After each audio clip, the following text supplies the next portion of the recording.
Namo Buddhaya.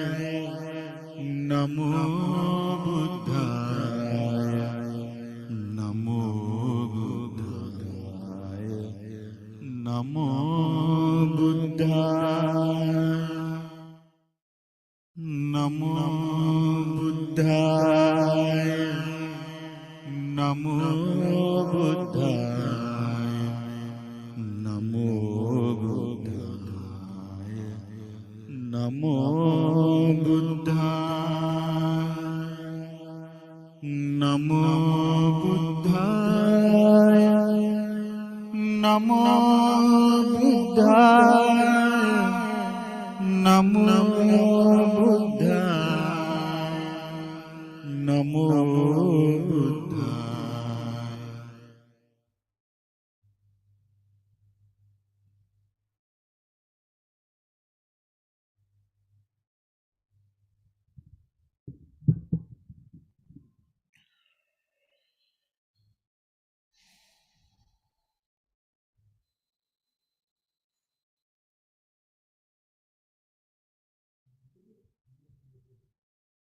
Let's wait a few minutes for everyone to join.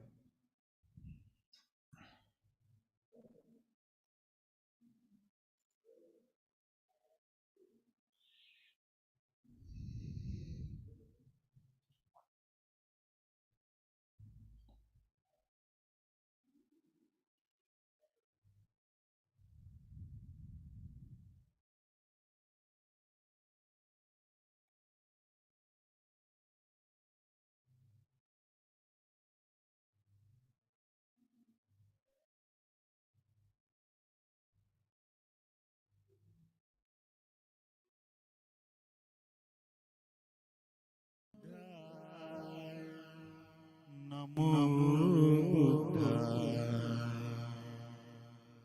Namo Buddhaya. Namo Buddhaya. Namo Buddhaya. Namo Buddhaya.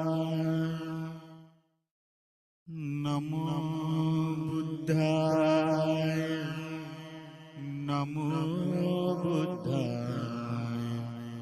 Namo Buddhaya. Namo Buddhaya. Namo Buddhaya. Namo Buddhaya. Namo Buddhaya. Namo Namo Buddhaya. Namo Buddhaya. Namo Buddhaya. Namo Buddhaya. Okay, I think that we should start the sermon now.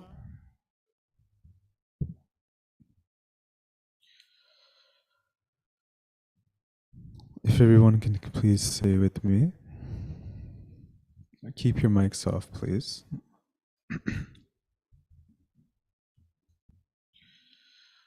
Sadhu, sadhu, sadhu. Namo tassa bhagavato arahato samma sambuddhassa. Namo tassa bhagavato arahato samma sambuddhassa. Namo tassa bhagavato arahato samma sambuddhassa. Buddhang saranang gacchami. Dhammang saranang gacchami. Sanghang saranang gacchami.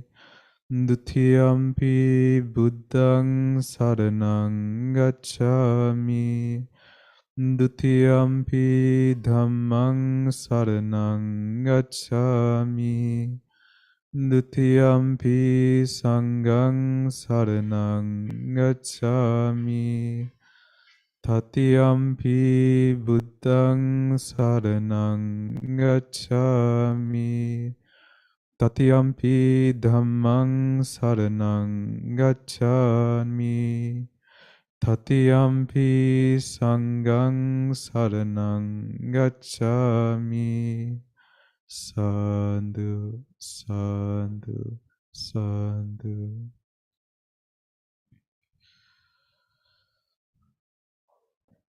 Me pencil samadang win.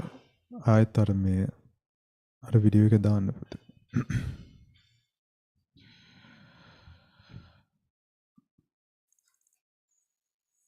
Say after I say.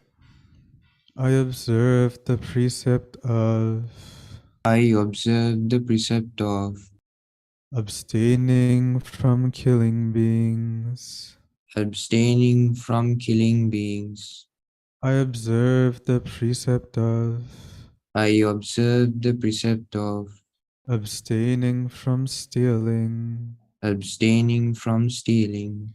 I observe the precept of I observe the precept of abstaining from sexual misconduct. abstaining from sexual misconduct. I observe the precept of I observe the precept of abstaining from telling lies. abstaining from telling lies. I observe the precept of I observe the precept of abstaining from taking abstaining from taking intoxicating drinks and drugs. intoxicating drinks and drugs.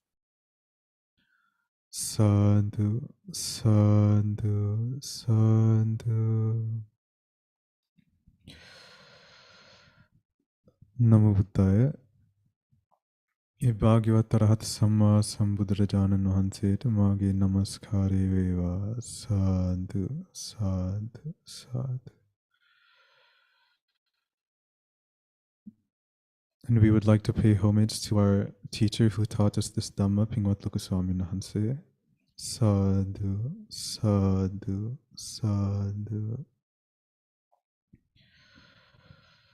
So today, we are going to learn a little more about life that the Buddha portrayed, that the Buddha showed during the Vasana Kala, meaning the rains retreat. Right now is that time. During these 3 months is the rains retreat. And in these 3 months, monks, I will shortly explain that. Monks usually have the opportunity to go wherever they wish during any time of the year. However, during the rains retreat or during the rains months, monks are to be in one monastery or one village for that whole 3 months time, and only until after those 3 months finish, when those rains retreat finishes, is when monks are allowed to leave the monasteries and go to different monasteries and live in different monasteries. So these 3 months are called the rains retreat or the rains season. In India, much more differently than in Sri Lanka, the rains seasons during India of that time, it's heavily induced with rain, much more different than from the year on other seasons. So it's a very drastic difference during the rain season. So there's a lot of rain during that time. It's not like in Sri Lanka, and it's not like in other countries. So during those times, monks would stay in one place and they would abstain from traveling. And because this is something that the Buddha stated, all monks are undergo this during the rains retreat.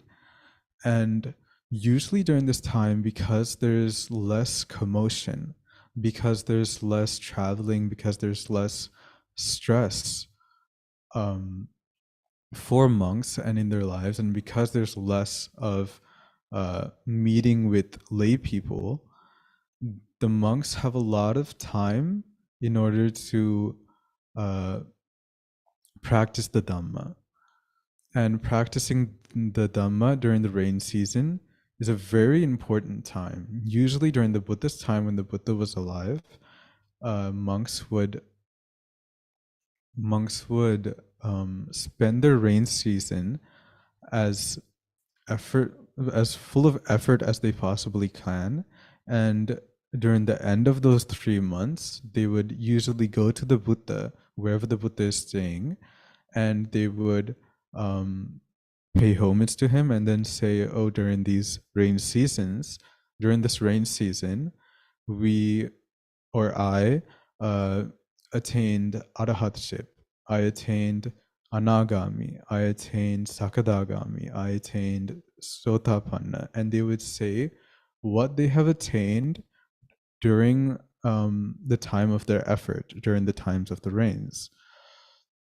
So the Buddha would then be very happy about this. So this was a usual occurrence that happened during the Buddha's time. And even after the Buddha's time, this rains retreat was something that monks use as their way of focusing on themselves, focusing on their ability to practice the Dhamma as much as possible, more than throughout the other years. During the Buddha's time, or actually not during the Buddha's time, during the time of the age in Sri Lanka where there was a lot of monks, where there was a lot of arahats, which means right after Arahat Mahinda came from India and spread the Dhamma to Sri Lanka. So a while after this time, after the Dhamma spread really well in Sri Lanka, there was a lot of monks. And during that time, there was a monk named Mahasiva. And this monk was a very elderly and very respectable teacher to a lot of other monks, thousands of other monks, tens of thousands of other monks. And because he was so renowned in his ability to expound on the Dhamma, what he would do is, throughout his whole day, he would spend his whole entire day expounding on the Dhamma and teaching Dhamma to monks that are still learning the Dhamma, to monks that do not know as much Dhamma as much as he did.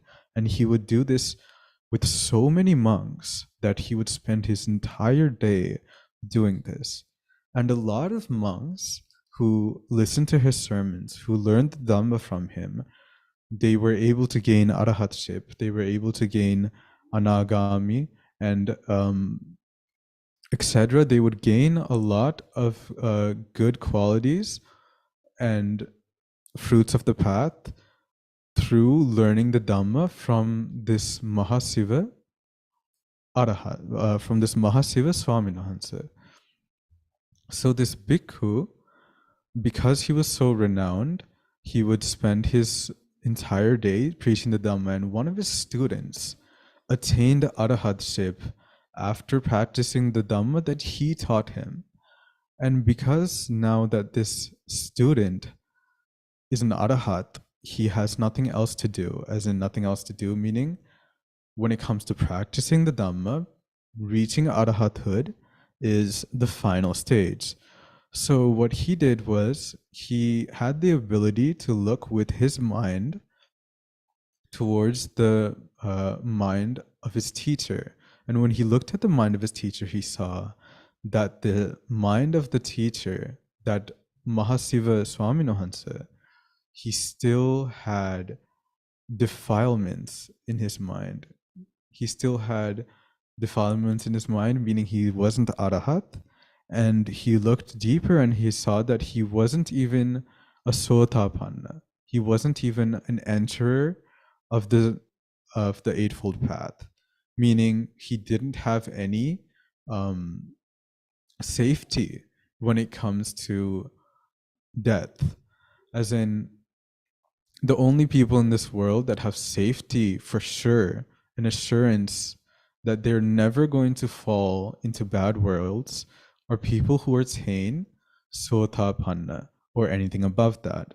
So this teacher, he was not attained in any of these things. So what that student did was he didn't like the fact that his teacher was in this state. So what he did was he went to the teacher and he pretended. He asked about the fact that he needed help to do this small sermon. And it's called a Bhuttanumodana.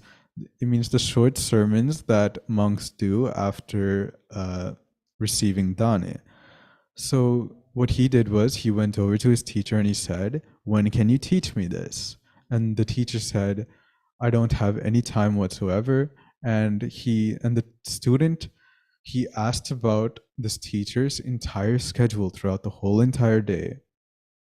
And when he listed his entire day, he wasn't able to even he was able to explain that throughout his whole day he had no time whatsoever to even teach this monk a simple sermon. So what the student said was, "It seems like you don't even have time to even think, to even contemplate the Dhamma, let alone that you don't even have time to even die." That's what the student said. And what the student did was, after saying that, he rose up into the sky and he left. So after he rose up into the sky and left, the teacher realized that this student, he didn't actually come here just to learn about this small sermon. He realized that the student was trying to teach him something. And because this Mahasiva monk was so able to understand the Dhamma, and he was so living with the Dhamma, he thought, okay, then I'm going to leave for a few days, and in about 2 or 3 days, I will attain arahatship, and then I'll come back. So what he did was, without telling anybody, he told simply just one of his students after a class that he had a little that he had something to do and he will be back in a few days. And that's the only thing that he said, and he left. And when he left to a forest and he was all alone. And in that forest, now he's trying to practice the Dhamma that he's been preaching so much. And he's practicing and he's practicing and he's meditating. He's doing walking meditation.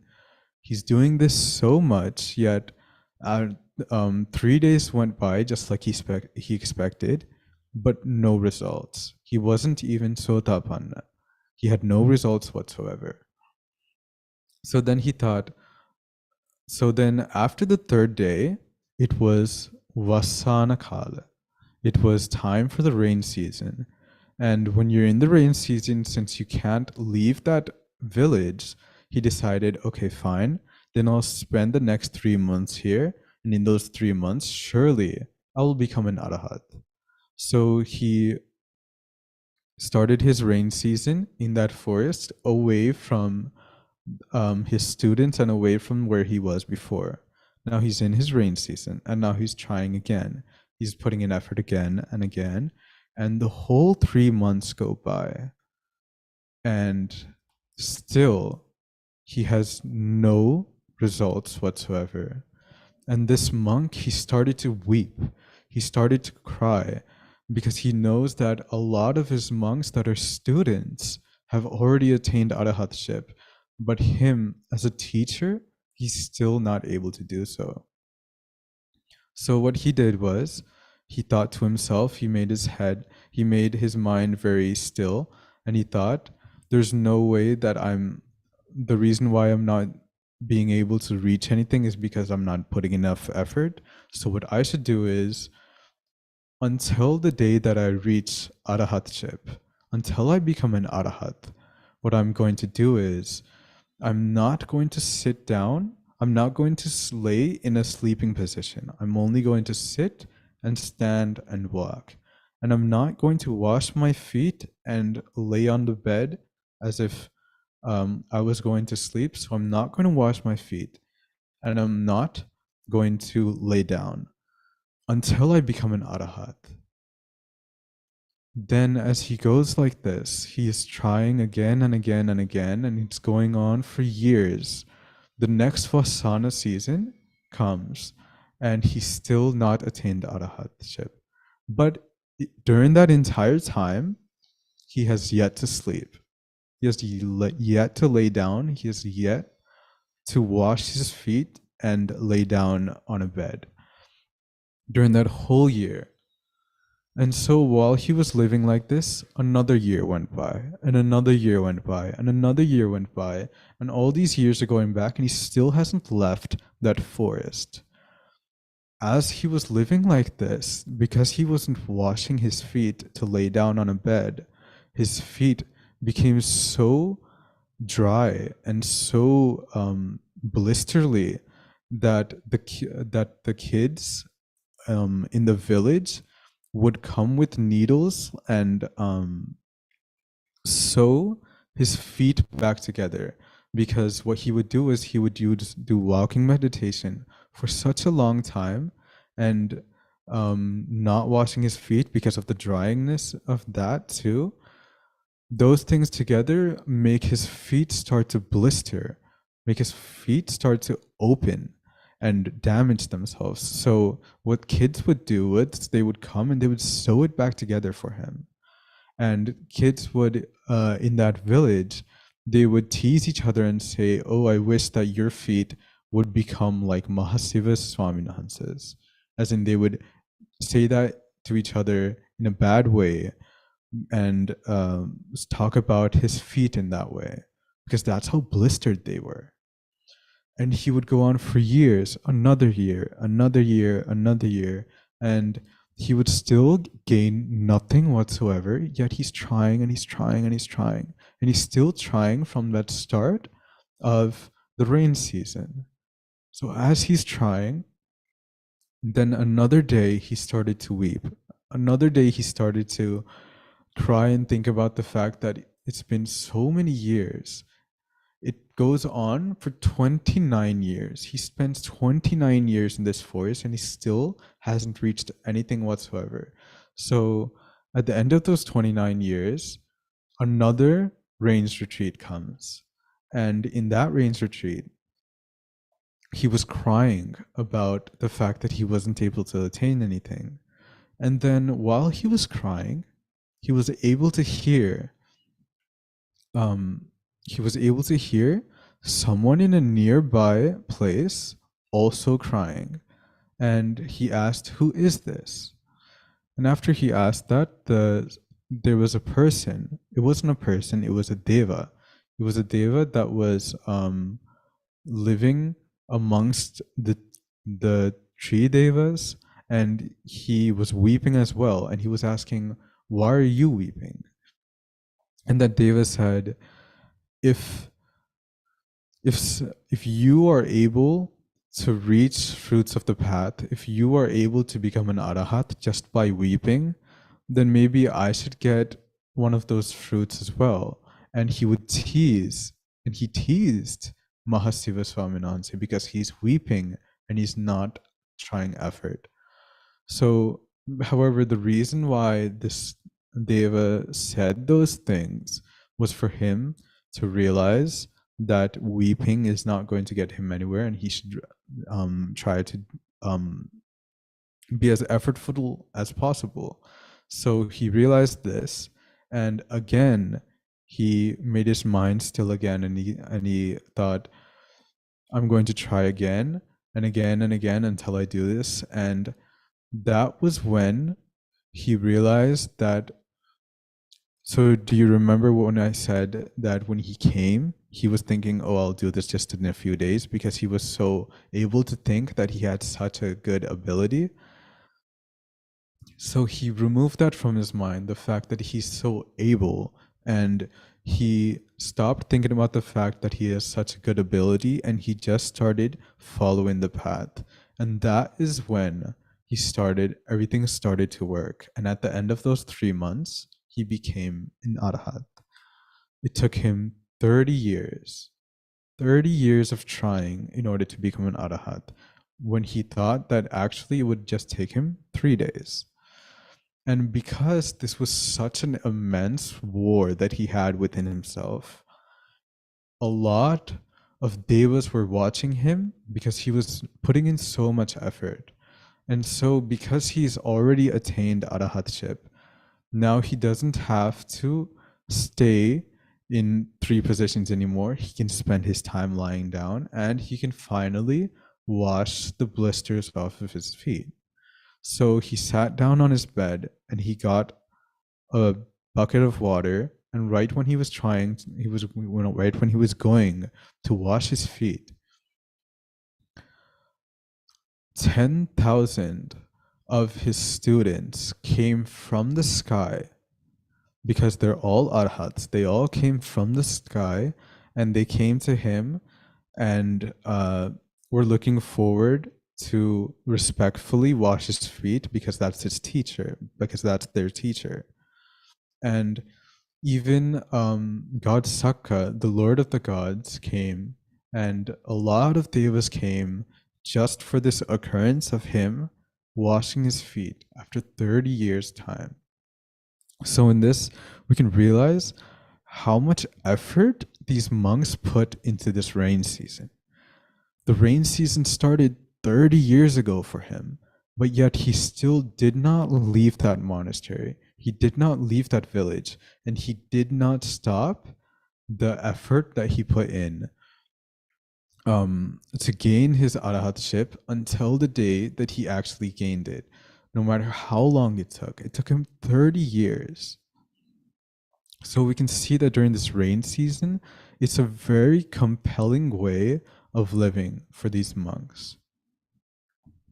And we need to understand that what we are doing at a time now, what you all are doing, is we are all trying to understand the Dhamma as much as we possible, as much as we can, as much as we can. And what we need to do is we need to realize the state that we are in and how we can develop and practice the Dhamma as much as we can in this life. Because if we hope that just doing a little bit of merit is going to let us go to the Deva world, and then right after we go to the Deva world, we're just going to magically hear the Dhamma, and right after we hear the Dhamma, we're just going to be able to understand and realize the Dhamma very quickly. A lot of people are in that mindset. The fact that in this life, they're just going to do some merit, and in the next life, they're going to hear the Dhamma and they're going to realize the Dhamma for sure. A lot of people think this way. But we need to understand that it might not be as easy of a journey as we think. This Dhamma is not something that we can just understand so quickly. This Dhamma is something that the Buddha spent 4 unlimited eons trying to perfect. And something like that is not going to be understood in just a small moment of time, in just a small effort that we take, in just a small dana. So we really need to understand that. So because we have this uncertainty of what is going to happen in the life that's going to happen, or what's going to happen in the life that we are going to see next, because there's an uncertainty there, what we need to do is try to practice the Dhamma as much as we can in this life. If a person understands the Dhamma in this life to an extent where they become a stream enterer, it's called Sotapanna. Sota means stream. Apanna means enterer. And in this, stream means the stream of the Eightfold Path, as in they're completely in it, and while you're in the stream is always going to reach the ocean. The ocean, by this meaning, Nibbana. So if someone enters that stream, they have a for sure destination to Nibbana. So that's what a Sotapanna is. So the only person in this world that has 100% chance of going to the Deva world in the next life, and 100% chance of not having fear about dying and being reborn in a life that is in the hell world, in the animal world, or the ghost world, or any bad world like that. The only person that has that assurance is someone who is Sotapanna. So when you talk about a Sotapanna, that is the goal that someone should have in this life, because there's no other assurance beyond that. There's no other assurance beneath that. So if a person becomes Sotapanna, it means that he becomes a Sappurisa. A Sappurisa means that he is a noble person. And the Buddha states that being a noble person has one very specific quality. It's called gratitude. Gratitude is the one quality that is called Sappurisa Bhumi, as in that is the quality that has is fulfilled when someone becomes a Sotapanna person. This quality is a very rare quality amongst humans, especially in this time right now. During the Buddhist time, people had lifespans for about 120 years. And during the time now, that was 2,600 years ago. During the time now, it has decreased a lot. And it will continue to decrease slowly and slowly until it reaches a very low state. Until it reaches really low age. And along with this decrease of lifespan, there's a decrease of good qualities that people inherently have. There was a lot of people during the Buddhist time that had inherently good qualities.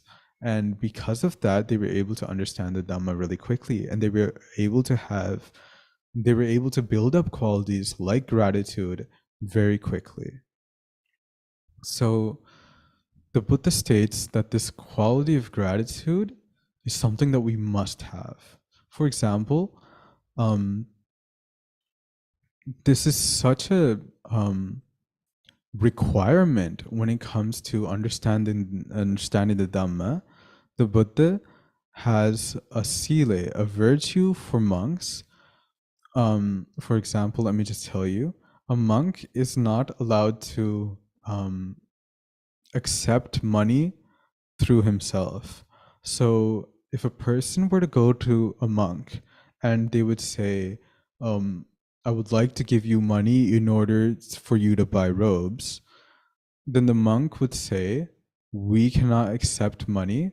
You must either give it to this upasaka that we know in this monastery, or during that time usually, they would appoint somebody who was in the village at the time. So they would appoint somebody in the village and say, you should give your money to this upasaka, and once I need a robe, I'll go to him and he will do the rest of it. And so that's what people would do at that time. So the Buddha states that once a monk needs a robe, they would go over to that upasaka and they would go in front of his house and ask, now is time for me to needing a robe. Please use the money that that man gave you, and we need to make a robe. So a monk is required to go to that house, not one time, not two times, but three times, and ask. Even if they're rejected the first time, the second time, the third time, they still have to go a fourth time, a fifth time, and a sixth time, and wait in front of the house without saying anything, waiting until this man gives uses that money to give that robe. And the reason is, there was a person who donated that money hoping that this monk would have robes from this.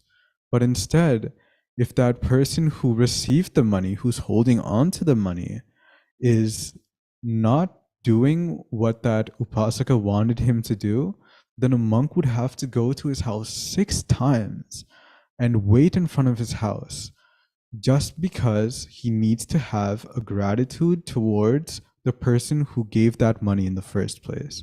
And even after the 6th time of going to that person's house, even after the 6th time, if he didn't receive what he needed to receive, then that monk would have to go wherever the upasaka who gave the money in the first place was, and he would have to go to him and say, the person that is holding on to your money is not doing what you said.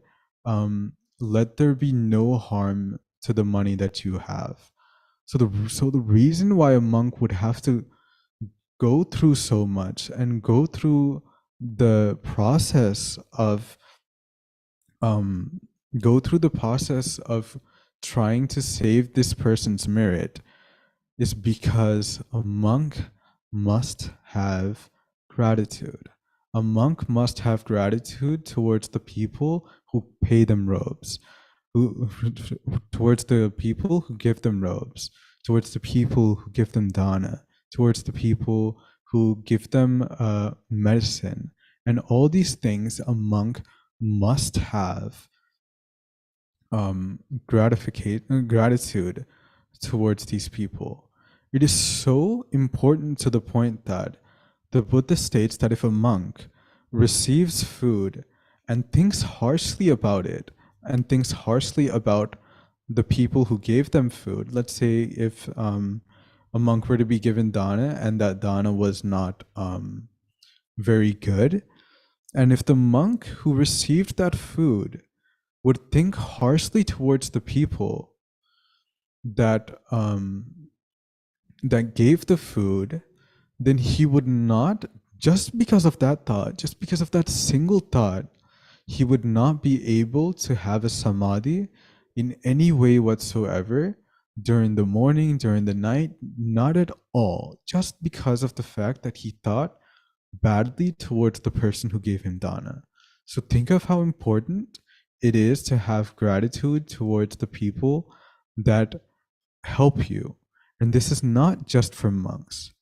If a person in lay life wants to become a sotapanna person, if a person in lay life wants to understand the Dhamma, if a person in lay life wants to be free from being reborn in bad places, they must have this quality.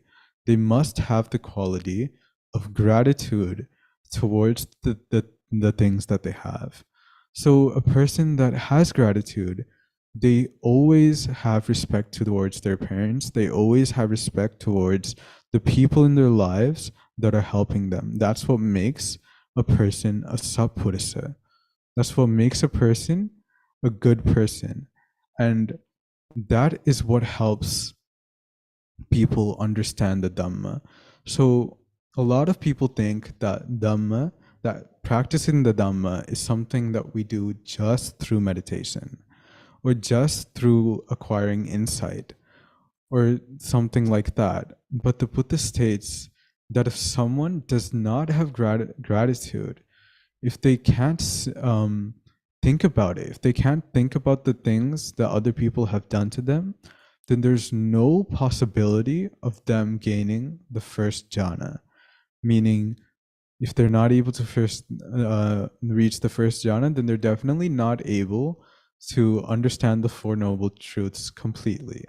That's why Devadatta, right when he had the thought of removing the Buddha and gaining Buddhahood for himself, which is impossible, even though just as he had that thought, all of his psychic abilities went away.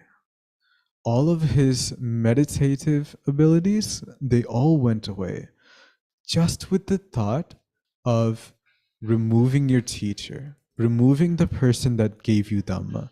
Because Devadatta, he did not have psychic abilities before the Buddha. He did not have meditative abilities before the Buddha. He had none of those things whatsoever. Everything that he attained through the help of the Buddha, and he forgot. He forgot the fact that the Buddha is the person who brought him here. And let me just tell you something about gratitude. We need to have an immense amount of gratitude towards the Buddha. And let me explain to you in this way, because a lot of people aren't able to think about the things that they need to have gratitude towards, and because they can't think about it, they can't show their gratitude. So let me just tell you, for example, the Buddha spent 4 uncountable eons and 100,000 more eons fulfilling perfections, as in fulfilling wholesome qualities, just to become the Buddha.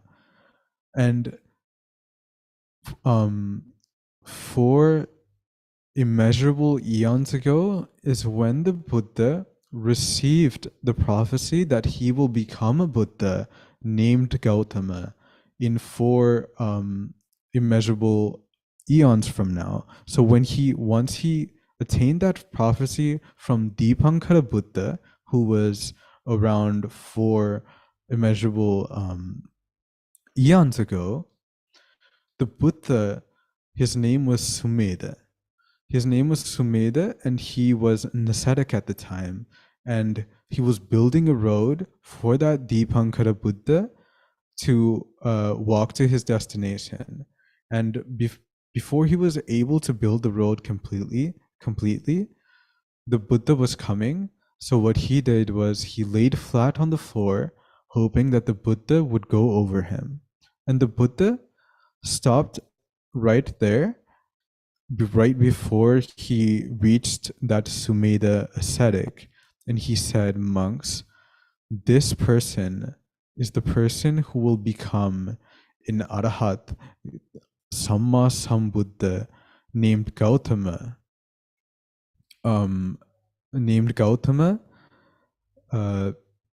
in 4 immeasurable eons from now." So the Buddha Dipankara said this to who? Sumedha Tapasa, Sumedha ascetic. Sumedha ascetic, at that time, if he were to listen to the Dhamma from the Buddha, he would have understood that Dhamma completely in just one sermon. There are 4 different categories of people who understand the Dhamma, and the first category of people are people who understand the Dhamma as extremely quickly. And that Sumedha ascetic was someone who was in that category. So if he were to have understood the Dhamma, if he would have listened to the Dhamma at that time, he would have understood the Dhamma and became an Arahat at that time. Meaning, 4 immeasurable eons ago, the Buddha, our 𝐞𝐝𝐢𝐻 Buddha, would have become an Arahat at that time, and he would not have to go through this long journey of 4 immeasurable eons of fulfilling perfections in order to become the Buddha. He could have just attained Arahatship so long ago. So the Buddha had that quality even at that time. So that means that for 4 immeasurable eons, all he was trying to do was not gain wisdom in order for him to understand the Dhamma, but what he did was for 4 immeasurable eons, he was practicing fulfilling his perfections in order to not to become an arahat, but to become a Samma Sambuddha, to become a Buddha. And the only reason that he would become a Buddha is to spread the Dhamma to people like us. To spread the Dhamma to people like us so we can understand the Dhamma and we too can one day leave this endless journey of samsara. So that means that the Buddha spent that much time not for himself, but for us, only for the people that were here to listen to the Dhamma. So just think about how much gratitude we need to have towards that. As in, the Buddha spent that much time not for himself, but completely for other people. And so, for us as human beings that are listening to the Dhamma, we need to have gratification for the fact we need to have gratitude for the fact that the Buddha spent so much effort just for us. And for us, for people who listen to the Dhamma, how do we show our gratitude? How do we show our gratitude towards the Buddha? We show our gratitude by trying to apply this Dhamma into our lives as much as we can, and to our ability realize the Dhamma in this very life. That's how we repay the Buddha, because all the Buddha did was teach us the path. What we have to do is respectfully progress in that path, respectfully take on that path and continue the journeys that we have throughout ourselves and end this journey of samsara. So we need to do all this. So just imagine if somebody were to able to think about this in this way, there was no way whatsoever for him to have any unwholesome thoughts in his mind. Because right when he has an unwholesome thought in his mind, he knows the Buddha spent so much time just for someone like me to understand this Dhamma. So if I keep thinking about these unwholesome things, then I am not repaying the Buddha whatsoever. And the Buddha, all that effort that he put in would go to waste. And I'm not going to let something like that happen. So someone would think in this way, and he would remove the unwholesome qualities, the unwholesome thoughts in his mind, using what? Using gratitude. Just think, if we just not even thinking so far as the Buddha, the teacher who taught us this Dhamma, 𝐼𝐞𝐿 𝐿okuswami 𝐼𝐿 𝐿okuswami is someone who I know personally, who he is someone who's very he's very he likes to spend his time alone as a monk. Monks usually like to spend their time alone, and they like to practice the Dhamma alone and learn the Dhamma alone. And there's a lot of benefits of learning the Dhamma alone. However, Lokuswami, even though he has such a longing to spend his time alone and practice the Dhamma alone, he spends a lot of time, he spends so much time helping all of his students, helping all of the people who are living their lay lives with the problems that they have, and teaching them the Dhamma, and trying to relieve them from their problems. People call him on the phone, people send him letters, people Do people come to Polgahavila and they come and meet him and they say their problems? Oh, I have this problem, I have this problem, my son is like this, my daughter is like this, my father's like this. And they say their problems. And what Lokaswami does is he tries to help these people as much as possible, even though him inherently as a person is a person whose mind is into viveke. His mind is into practicing the Dhamma alone and secludedly. However, he puts this aside and he spends a lot of time helping others. It's a very immense compassion I can't even imagine. The amount of compassion that Lokaswami has towards his students and towards the people that he helps so much.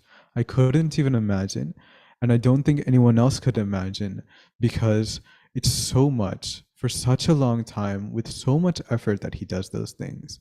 And that is just one monk. That is just a disciple. Think about the amount of compassion that the Buddha had towards living beings when he spent all that time, when he spent 4 immeasurable eons trying to perfect his perfections, to fulfill his perfections. Perfections means padami. Padami Dhamma, if someone has heard about it in that way, that's the Pali word for it. So that's what he was perfecting for such a long time in order to teach these other people this Dhamma. So if we have any gratitude within our lives, if we have any gratitude towards the Buddha, towards our teacher, and even towards the monks that are in this monastery right now, in Colombo Dhamma Friends right now, every single monk, we all very like to live in monasteries that are in the forest, that are very quiet and very secluded. Everyone has that desire here. Yet what we're doing right now is we're spending a lot of time to making sure that the children in this country that have a hard time learning the Dhamma through Sinhala, a lot of those children, a lot of those people are unable to understand the Dhamma or even listen to the Dhamma or even at least practice the Dhamma because of this language disability. So what the monks in this monastery are trying to do is trying to give those people through that language barrier the ability to practice the Dhamma so they can live a good life in this life, not only in this life, but live a good life in the next life, and for them to one day reach the end of samsara, for them to one day reach nibbana, because there's no point of living a good life in this life if it's over right after death, because right after death there's no way of knowing where we can go. So we need to protect ourselves in this life, and we need to protect ourselves in the next life. So remember that what we need to do, the quality that we need to for surely have, and the quality that's going to help us understand the Dhamma, the quality that's going to help us attain the Dhamma, is gratitude. 𝐤𝐤 guna.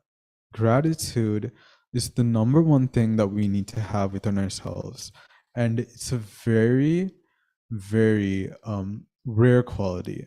Even though I say this, even if I say this to 1,000 people, not that entire group of people are going to be able to have that quality, because this quality is genuinely, the Buddha has stated that a person who has 𝐤𝐤 guna, a person that has gratitude, is a very rare person in this world. Very rare person.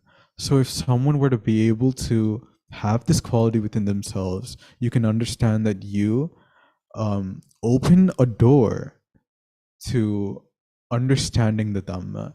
And anyone who's unable to reach this quality, anyone who's unable to develop this quality, they're not going to be able to understand this Dhamma because of the lack of that quality.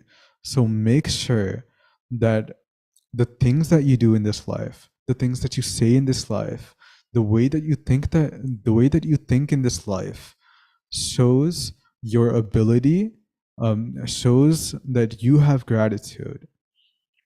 And gratitude is something that we need to have throughout our entire lives.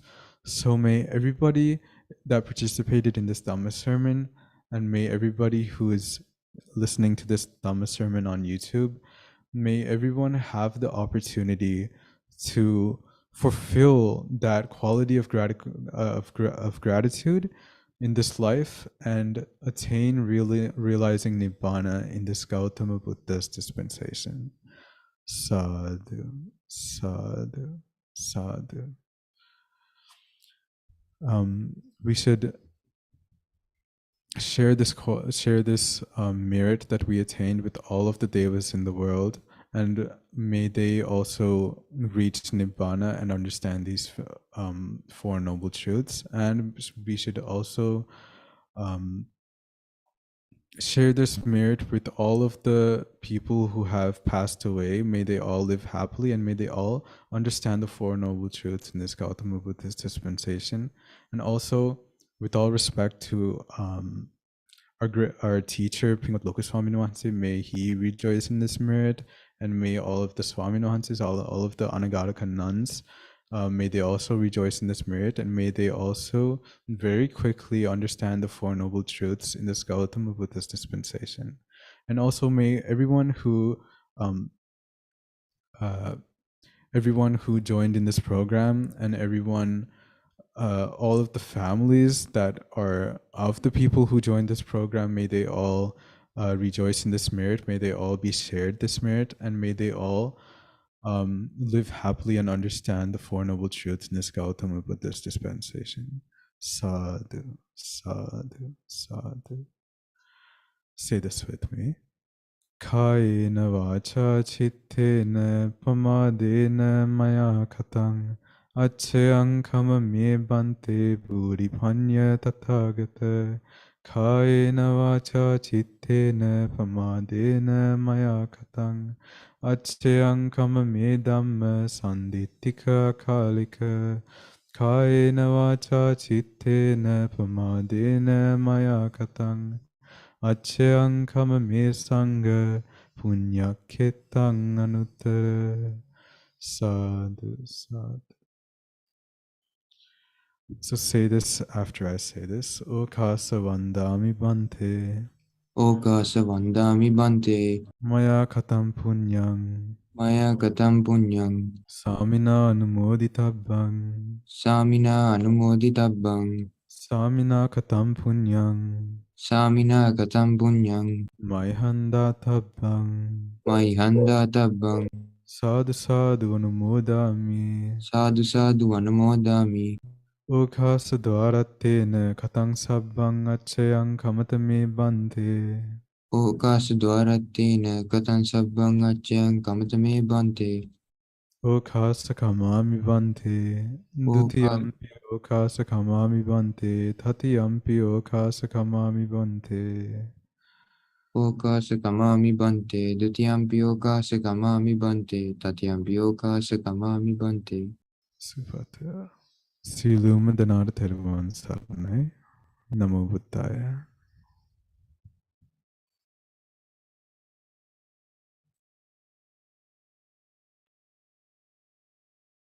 Namo